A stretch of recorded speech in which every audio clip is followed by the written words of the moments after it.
What's the meaning of bankrupt?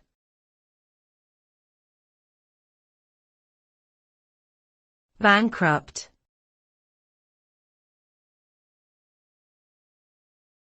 Bankrupt.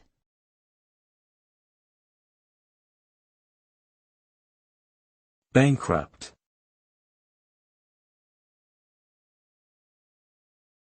Bankrupt.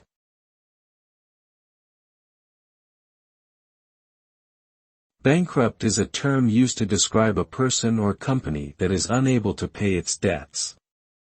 It is derived from the Italian word bancarotta, which means broken bank. When an individual or business declares bankruptcy, it is essentially admitting that it cannot meet its financial obligations and is seeking protection from creditors.